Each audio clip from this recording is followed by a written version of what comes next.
Trump lleva varios meses en el poder, y hasta el momento su política ha sido destacable. Está convirtiendo a su agencia anti-inmigración, el ICE, en el cuarto ejército más poderoso del mundo, al tiempo que liberaba a todos los asaltantes del Congreso en 2020. Ha bombardeado Irán y ha propuesto convertir Palestina en básicamente un resort de lujo, obviamente sin palestinos.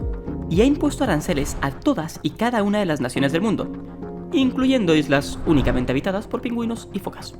Podríamos hacer muchos vídeos sobre Trump, pero hoy queremos centrarnos en una cosa en particular: cómo sus políticas podrían estar dañando la economía de Estados Unidos. Hasta ahora, la economía estadounidense no ha colapsado ni nada por el estilo, pero sí ha mostrado algunos signos problemáticos.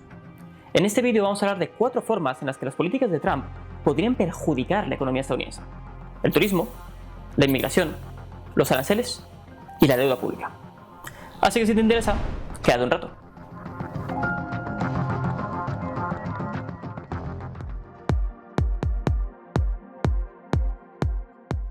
Vamos a hablar de turismo, pero es mejor que me ponga algo apropiado. Estados Unidos es el primer país del mundo en ingresos por turismo, con 176.000 millones de dólares en 2023. Es cierto que es una economía grande y no tan dependiente del turismo como España, por ejemplo, pero aún así es una parte significativa de su economía. Y aunque el turismo puede generar tensiones sociales y problemas medioambientales cuando está muy concentrado, una disminución repentina supone una pérdida de ingresos importante. Y eso le podría estar pasando a Estados Unidos. Ha habido muchas noticias sobre descensos significativos de los viajes a Estados Unidos, y parecen tener motivos políticos. Por una parte, Trump está todo el día en las noticias, y a veces le da por decir que tendría que invadir tu país, y por lo que sea, a veces la gente se enfada y decide cancelar un viaje. Por otra parte, pasar la frontera se está volviendo cada vez más desagradable, con muchas noticias de estudiantes o viajeros que son retenidos y expulsados por haber publicado en sus redes sociales mensajes críticos contra Trump. En esas circunstancias, es normal que no quieras arriesgarte. Por ahora, los datos no reflejan un colapso total del turismo hacia Estados Unidos, sino más bien una caída moderada. Proyecciones de la industria esperaban caídas entre un 5,1% y un 8,7%, a pesar de que antes de la llegada de Trump, lo que se esperaba era un aumento de casi un 10%.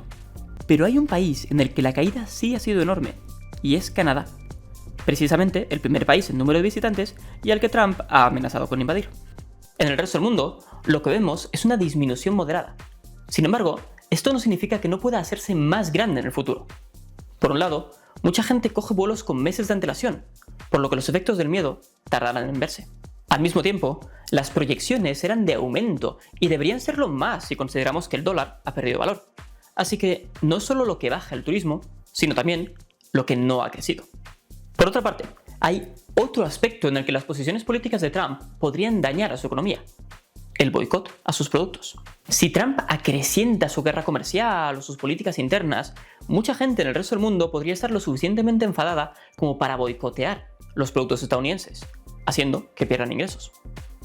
Y es verdad que Estados Unidos produce un montón de cosas y boicotearlo todo sería casi imposible, pero una de sus principales exportaciones son los combustibles fósiles, el gas natural y el petróleo. Si la gente opta por ponerse unas placas solares o por instalar molinos eólicos, Estados Unidos perderá mucho dinero.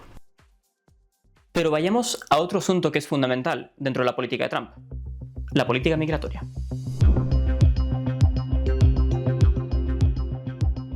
La política migratoria es otro asunto en el que la economía estadounidense podría salir mal parada. Y os voy a ser sincero, se me hace un poco raro hablar en estos términos, porque en este asunto, lo económico no debería para nada ser lo más importante.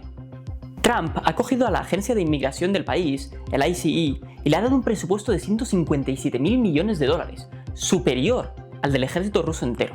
Los agentes de inmigración operan enmascarados y con las matrículas de sus coches ocultas, y tenemos múltiples reportes de que entran en casa de la gente latina o no blanca y se la llevan, sin ninguna orden judicial, a alguna cárcel desconocida para posteriormente deportarles, de nuevo sin procedimiento legal, a algún campo de concentración en El Salvador o Uganda, por ejemplo.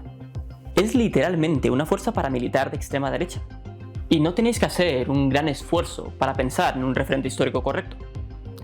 Pero como este vídeo va de economía y no de eso, supongo que vamos a hablar del impacto en la economía de las SS modernas. La economía de Estados Unidos se construye sobre el trabajo de las personas migrantes, como en la mayor parte de países del norte. En particular, Los migrantes trabajan en sectores como la agricultura, donde muchas veces reciben salarios de miseria en condiciones de semiesclavitud. El programa de Trump es una deportación masiva de millones de personas, con el objetivo de recuperar la pureza racial blanca de su país. Pero eso dejaría a esos mismos sectores sin mano de obra. El argumento de la administración Trump es que hay mano de obra nativa, entre comillas, de sobra para compensar las deportaciones. Pero eso es difícil de creer. Estados Unidos tiene una tasa de paro muy baja, así que no les sobran trabajadores en ese sentido, y mucho menos trabajadores dispuestos a las mismas condiciones que aceptan los migrantes sin papeles. Parece que parte del plan es promover el que se hagan horas extra, y en una situación de empobrecimiento generalizado, la gente aceptará peores condiciones laborales. Pero aún así, dudo mucho que se pueda solventar la falta de trabajadores. Al mismo tiempo, esto nos lleva al problema del envejecimiento de la población. La población blanca de Estados Unidos está mucho más envejecida que la población migrante, que normalmente llega al país siendo joven y tiene hijos ahí. Así que en el largo plazo, cortar la inmigración supone un problema económico. Honestamente, creo que saben perfectamente que esto va a ocurrir, pero no parece importarles mucho. Su prioridad no es la economía, sino transformar racialmente a Estados Unidos, expulsando a latinos y otras minorías, y confían en que, de alguna forma, esto les dará prosperidad. Así que están dispuestos a que la gente sufra por el camino.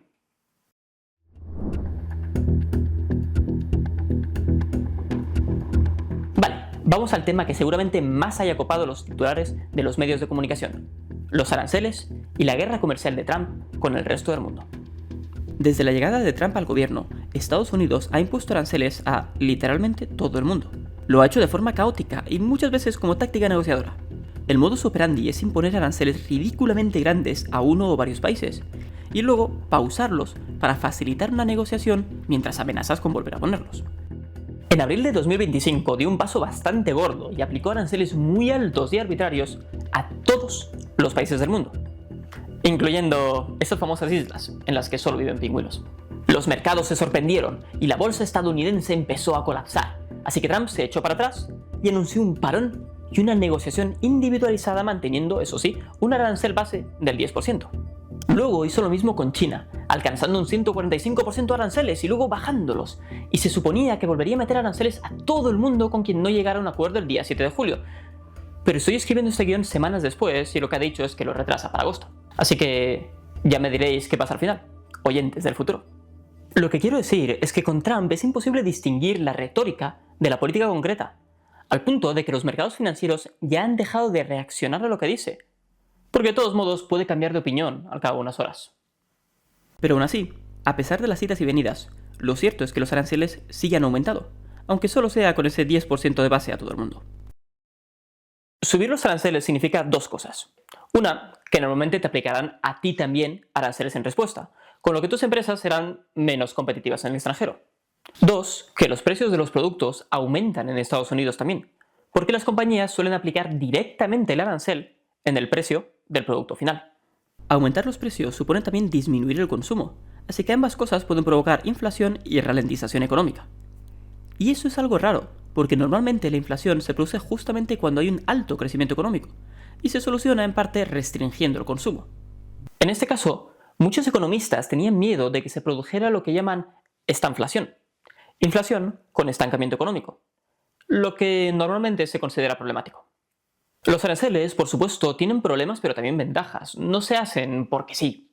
Normalmente son una forma de asegurar que no deslocalizas la producción a terceros países, porque si lo que importas sale más caro, se vuelve más rentable producir en el interior. De hecho, este es el objetivo de Trump: reindustrializar el país.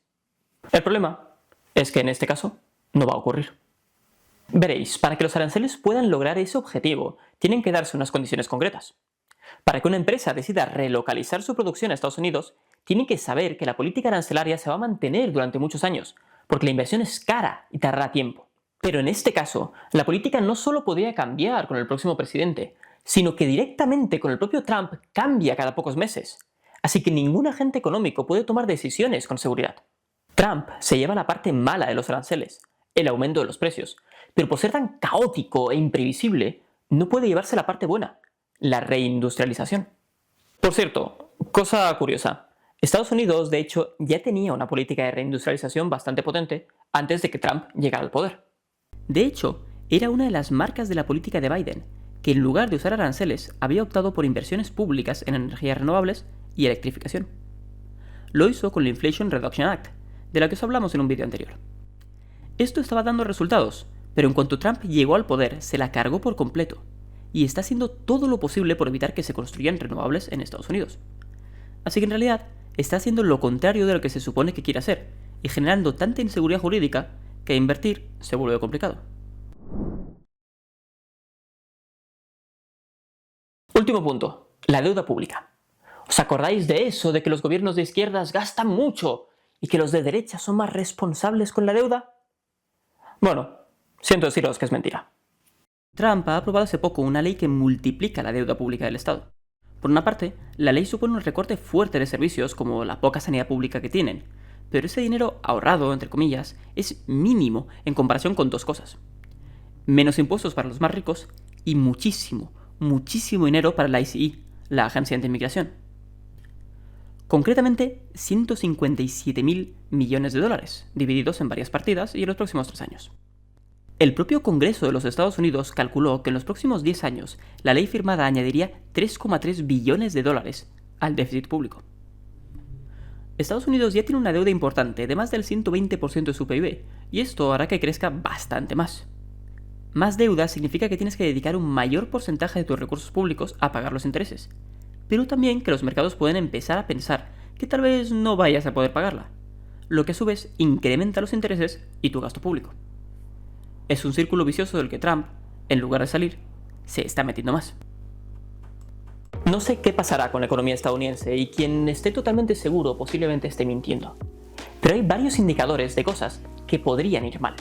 El consumo puede disminuir por la combinación de inflación alta y disminución de ingresos, generando mayor desempleo y menos recursos públicos. Esto puede incrementar el déficit más aún, llevando a altas tasas de interés y un Estado incapaz de proveer servicios públicos.